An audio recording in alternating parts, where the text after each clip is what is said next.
مفتی صاحب جب میں مجنوں کی مثال دے رہا تھا آپ مجھے ذہن میں آ رہے تھے.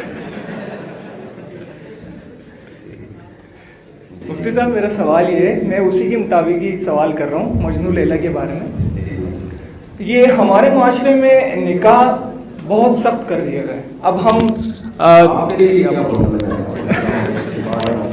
میں آپ سے سوال پوچھتا ہوں.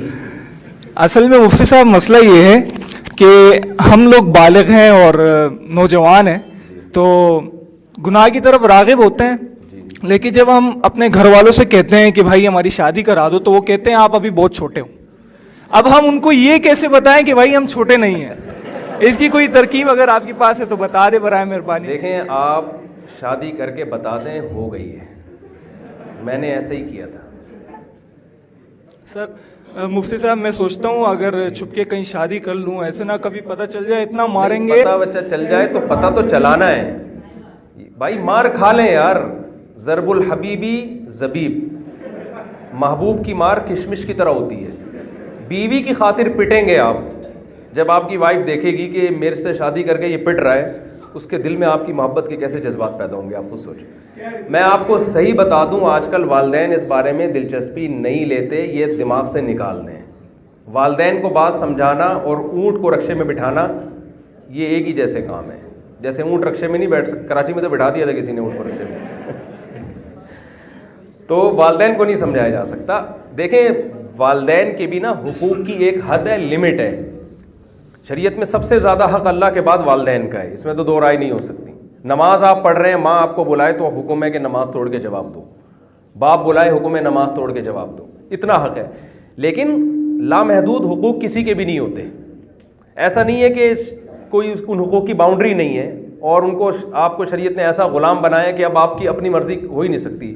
فقہا کہتے ہیں کہ اگر آپ سفر کرنا چاہتے ہیں, آپ کو والدین سفر سے روک رہے ہیں اور ان کو کوئی نقصان نہیں ہے, کوئی دوسرا بچہ ہے خدمت کے لیے, تو آپ کو وہ نہیں روک سکتے سفر سے. آپ کی ظاہر انسان سفر کرتا ہے تو تجارت کرتا ہے, پڑھائی کے لیے تجارت. آپ چاہ رہے ہیں کہ میں انجینئر بنوں, آپ کے ابا کہہ رہے ہیں ڈاکٹر ہی بننا ہے, تو شریعت میں آپ پر لازم نہیں ہے کہ آپ ابا کی بات مانیں, اپنے والد کی. آپ بولے یار میرا مائنڈ ادھر نہیں چل رہا, میں کیوں بنوں یہ.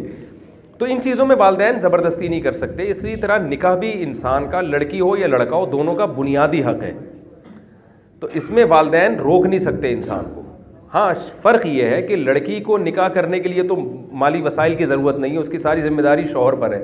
مرد کے لیے مسئلہ یہ ہے کہ جب تک اس کے پاس پیسے نہیں ہوں گے, وسائل نہیں ہوں گے, تو نکاح کون کرے گا اس سے.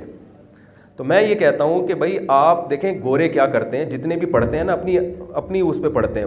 وہ لوگ سائڈ میں, ہمارے کئی ریلیٹیو ہیں, میرے کزن ہیں, امریکہ گئے, پڑھ بھی رہے ہیں, شام کو یعنی شام کو جو ہے نا کوئی جاب بھی کر رہے ہیں. وہ اپنی پڑھائی کا سارا خرچہ اسی سے نکال رہے ہوتے ہیں. تو آپ تھوڑا سا کھوپڑی لڑائیں گے نا, آپ کو بہت سارے پیسے کمانے کے طریقے. آپ کی کھوپڑی شریف, آپ کی تو ماشاء اللہ کھوپڑی بھی بڑی وی آئی پی قسم کی ہے, نہیں بالوں کو اگر ملا کے دیکھا جائے تو آپ کو بہت سارے اس میں ایسے طریقے آئیں گے ذہن میں آپ کو کہ یار میں کیسے منتھلی اتنی ارننگ کر سکتا ہوں. تو آپ ارننگ کرنا شروع کر دیں اور شادی کر لیں. آپ بتا دیں ابا کو کہ ہو گئی, اب کیا کریں, ابو مجبوری تھی. اور اپنے والد صاحب سے کہا کریں, ابو اگر آپ کے ابو آپ کو شادی سے روکتے تو آپ میرے ابو بنتے, تو ایسے ہی مجھے بھی کسی اور کے ابو بننے دیں آپ. اس کے بغیر نہیں ہوتا. آج کل یہ جو بے حیائی کا ماحول ہے نا, جس طرح زنا ہمارے معاشرے میں پھیل رہا ہے, وہ بہت ہی خطرناک حد تک پھیل رہا ہے. تو اب کچھ نہیں ہو سکتا مفتی صاحب؟ شادی ہو سکتی ہے, آپ کر کے بتا دیں یار کر لیے میں نے, چھپ کے کر لوں, چھپ کے کر لیں, بتا دیں ہو گئی. چھپ کے کریں, چھپ کے, لیکن بتا دیں, اس کو چھپا کے رکھیں نہیں. لیکن یہ خوب سمجھ لیں کہ مسئلہ لڑکوں کے ساتھ یہ, جب کسی لڑکی سے چھپ کے نکاح کرتے ہیں تو مرد نبھاتا نہیں ہے, لڑکیاں نبھاتی ہیں. جو کیسز ہمارے سامنے آ رہے ہیں, مرد نہیں نبھاتا. وہ ایک پھر ٹینشن سمجھتا ہے. دیکھو, بیوی کو برداشت کرنا صرف انسان میں یہ خاندان کے دباؤ کی وجہ سے بھی ہوتا ہے. آپ کے لیے چھوڑنا مشکل ہے, آپ کے ابا کی بہو بھی ہے نا, وہ آپ کی اماں کی بہو بھی ہے, آپ کے بھائیوں کی بھابھی ہے وہ. تو جب آپ وائف کو چھوڑتے ہیں تو پورا خاندان انوالو ہوتا ہے. بھائی تم کیوں طلاق دے رہے ہو, خاندان کی بدنامی ہے. لیکن جہاں چھپن چھپائی ہو وہاں 2 منٹ لگتے ہیں آدمی کو چھوڑنے میں. تو اس لیے جب یہ کام کرنا ہے نا اگر, تو پھر اس کا مطلب مرد بن کے کرنا ہے. یہ پھر چھوڑنے والا حساب کتاب میں نے جب کی تھی نا اور میں پکڑا گیا تھا, تو مجھ پہ بہت دباؤ ڈالا گیا تھا. میں نے کہا بھائی مجھے مار کے قتلے بنا کے بوٹیاں بنا کے چیل کووں کو کھلا دو, میں چھوڑوں گا نہیں. ٹھیک ہے نا. تو اتنا کانفیڈینس اگر ہے تو یہ کام کریں, ورنہ پھر نہیں کریں.